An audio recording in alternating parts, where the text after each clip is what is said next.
Okay, so last night I watched Rocky 5 with my friend. I've watched the film a number of times, but I particularly enjoyed it last night.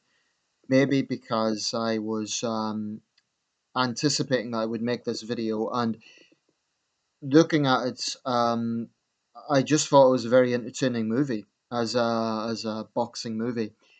Now, this is going to be somewhat of a film review, but perhaps I could say also a film defense, an apologia of Rocky 5, because within the Rocky series, Rocky 5 tends to be seen as the ugly sister of the series, so to speak, or for want of a better term, the odd one out.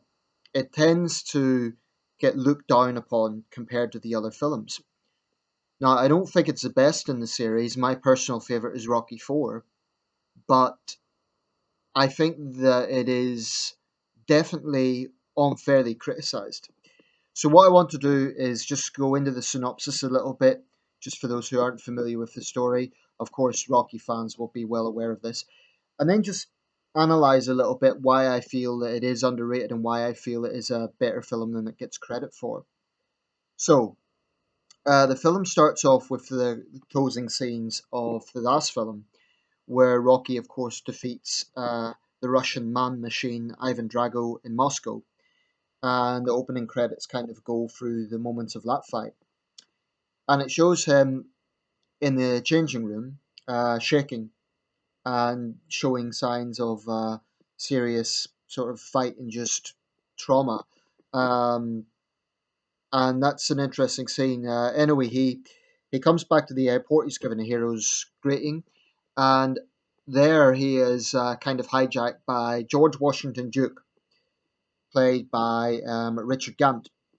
Now, George Washington Duke is very much like a Don King type character, very flamboyant, very charismatic, very brash. Um, Promoter, boxing promoter, and he tries to goad Rocky into fighting the reigning heavyweight champion because the fight in Moscow had not been officially sanctioned. Um, Union Kane. Union Kane is in fact played by a real life fighter by the name of, and I only found this out last night, by the name of Michael Williams. He's billed on BoxRec as Mike Williams.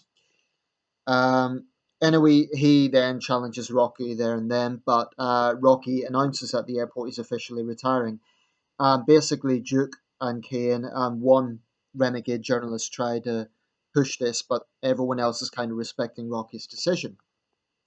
So, um, he is he's come back from Russia. He's feeling good. He's sort of settles back into life. But then shortly into the film, you realize there's a big problem. His reckless brother-in-law, Polly, has given their accountant power of attorney. Now, of course, with all his successes in the ring, he has had a kind of rags to riches story. He's living in a very nice place. They've got nice things. Anyway, his brother Polly has given his accountant power of attorney, and basically the corrupt accountant has went off with the money and hasn't paid their bills in 6 years. So Rocky has no choice but to sell the place off because he goes for a medical checkup on the insistence of his wife. They do a brain scan and find out he has a sort of mild brain damage, or brain damage enough to not let him get a license. And Stallone has subsequently said that there's some inaccuracies about that, but that's not here or there. Anyway, this permanent brain damage, you should say, it's not mild brain damage, it's permanent brain damage, means that they have to go back to the roots. So it's kind of a rags to riches to rags situation. And Adrian, his wife, goes back to working in a pet shop. Basically, it's a very depressing situation because they've had all the success. Now they're back into the main streets of West Philadelphia. And there's a scene where Rocky kind of goes into his old gym.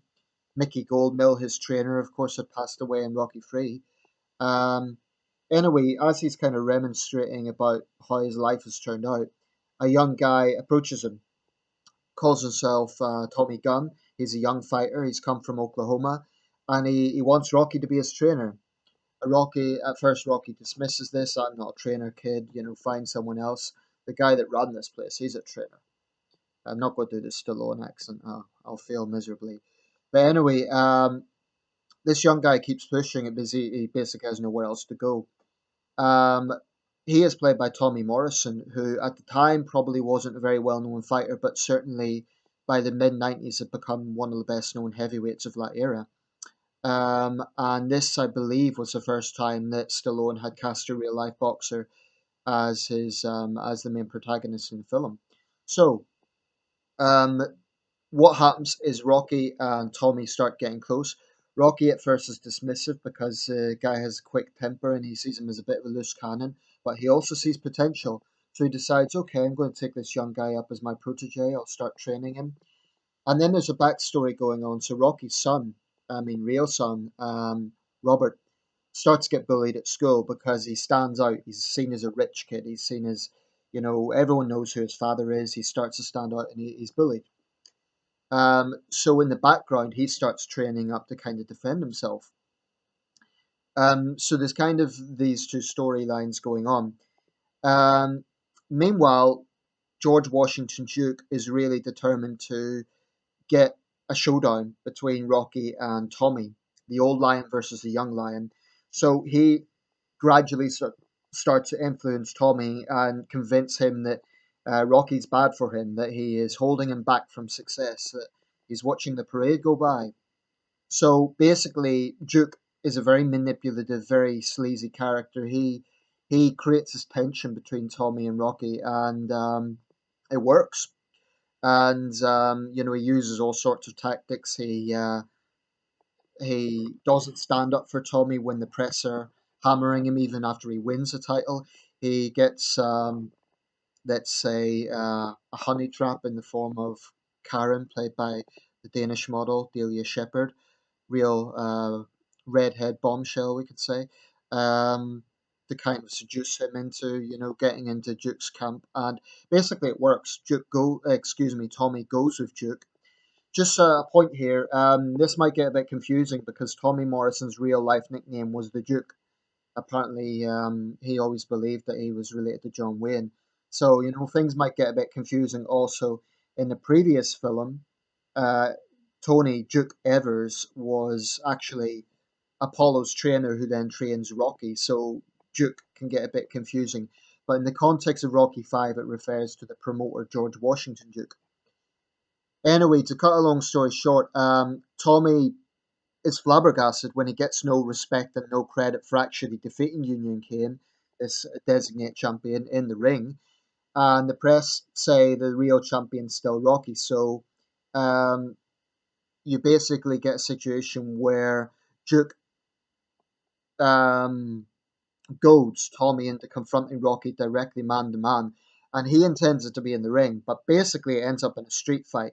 Tommy goes to Rocky's place, like his bar, and calls him out basically. And when Polly, this reckless brother-in-law who caused all the problems in the first place, in a sense, gets punched by Tommy, there's a famous line: "You knocked him out. Why don't you try knocking me out?" Like I say, I'm not good at the Stallone impression. But basically, it results in a now famous street fight. During the street fight, Rocky keeps getting these flashbacks because of blows to the head. So he sees Ivan Drago, he sees Mickey Goldmill, and of course he wins. The original script actually had Rocky dying in the street fight. Now that was taken out, and I'm pleased it was because it just would have went against the grain of surviving against the odds. The film then ends up with Tommy reconciling with his son because his son had felt jealous basically by the attention Rocky was giving to Tommy. And it ends up with them going up the steps in Philadelphia and Elton John's great song Measure of a Man. Now, like I say, this film got a lot of slack. It was directed by John G. Avildsen, who had actually directed the other films and was an Oscar award winner. It stars reprising the role of Sylvester Stallone, of course, as Rocky Balboa, Talia Shire as his wife, Burt Young as his reckless brother-in-law. Sage Stallone, his real-life son, who sadly passed away a few years ago, played his son in the film. Tommy Morrison, like I say, who was from the Midwest in real life and was a real life boxer, played Tommy Gunn. Burgess Meredith in flashbacks as his old trainer Mickey Goldmill, and Tony Gant, I believe, Richard Gant played George Washington Duke. And like I say, real life fighter Mike Williams played Union Kane. Now, the film's unconventional. Most Rocky films end up with a fight in the ring with Rocky as the fighter, whereas in this it was a street fight. I think there's a number of reasons why the film didn't go down well with the fans. It actually done okay in the box office. It got $119 million on a budget of 42 million, so it didn't actually flop. It done okay. Um, the production company was United Artists again that had produced certainly Rocky 4 and I believe Rocky 3. I think the reason the film gets slack is people kind of compare it unfavorably to the other films. And I think it's this idea that this is Rocky Balboa. You can't end the films in a street fight. But to me, this film actually had a lot of heart. It had a lot of moving moments. I like the whole idea of exploring the world of boxing corruption. This is something the other films hadn't done so much, and it was something that I think was really tapped into. Um, and there's a lot of dynamics to it actually, which have analogies with real world boxing. Incidentally, Al Bernstein and Stu Nahan, the boxing commentators, made cameos. But I like the whole thing. Like clearly Duke was a reference to Don King. There was all the the whole reference to young fighters being seduced by a glamorous lifestyle at that level. They get the girls, they get the money. That was all introduced in this film. To me, Tommy Gunn's character was a bit like a young Mike Tyson in the sense he kind of was directionless. And there's actually a scene in the film where Rocky is remembering Mickey Goldmill, and almost word for word, Mickey speaks like Customado, who was Mike Tyson's trainer, of course. And it's widely thought that when he passed away, Mike Tyson lost his direction. So I think there's a lot of analogies with the real world of boxing in this. Now, the soundtrack, some criticize it. I think actually the hip hop's score worked really well in this scene. I mean, there's one scene where his son actually does stand up for himself, stands up to the bullies, and it's kind of showing in the backdrop Tommy Gunn training up, and the music to me is just incredible. It's really good, really effective at getting the adrenaline going. To me, it really is. Damn, that's some good workout music right there. The street fight's really good. Some of the camera angles and so on may be a bit cheesy by today's standards, but I think all in all, this film really deserved more credit than it got. The only thing I would have changed is there was an alternative ending where Rocky actually put his hand out to Tommy in the end, and incidentally, Rocky actually assaults, well, punches the Duke, who says, "Touch me and I'll sue. Touch me and I'll sue," and Rocky does, of course. Um, but in the alternative scene, he actually helps Tommy up.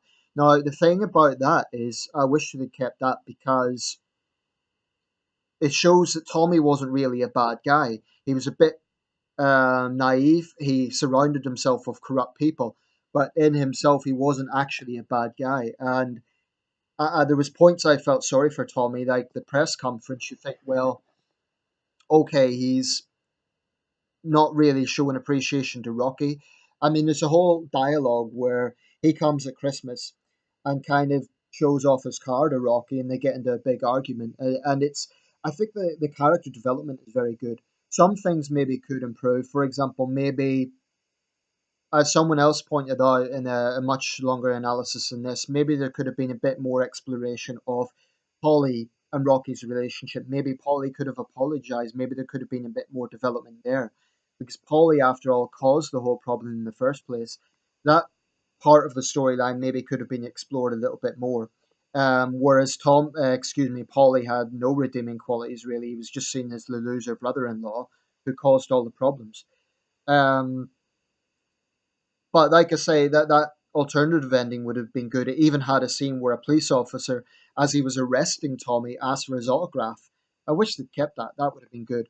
Interestingly enough, Stallone himself has basically disowned the film.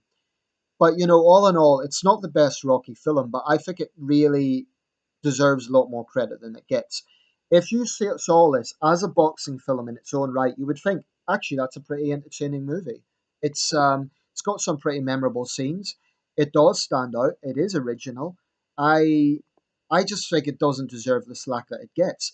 I also think there's a dynamic to this that people think they have to dislike it because that's the convention. Oh well, it's the Rocky Five. But I think people should judge for themselves. In its own right, Rocky Five is not a bad movie. I find it very entertaining. I'd give it 7 or 8 out of 10. I really would. And some people might laugh at that, but I think everything works. I think the soundtrack works. I think the fight scenes may not be the absolute best in boxing movies. Well, they're not, but the I think the storyline is good. And I kind of like the idea that he gets back to basics in a sense. And as for Elton John's closing song, it's amazing. Um, I'll leave it there. There was a guy, I forget his name, he done a much more comprehensive analysis than I did. He made some good points, although I didn't agree with what he was saying about the soundtrack score by Bill Conti. I believe that actually worked very well in this film. I think actually the score for each film worked within the context of that film. This film was released in 1990. It worked perfectly for the time. And one final point, I again only found this out last night. Tommy Morrison's real son, guy by the name of Trey Leap Morrison, is a real life fighter, 14-0. And it's uncanny how much he looks like his father if you look at the box rec photo. Tommy Morrison, of course, passed away a few years ago. So yeah, I really think I would urge people, if you think Rocky Five is a bad movie, check it out again. Go in with an open mind. It really is a better film than it gets credit for. Thanks for watching.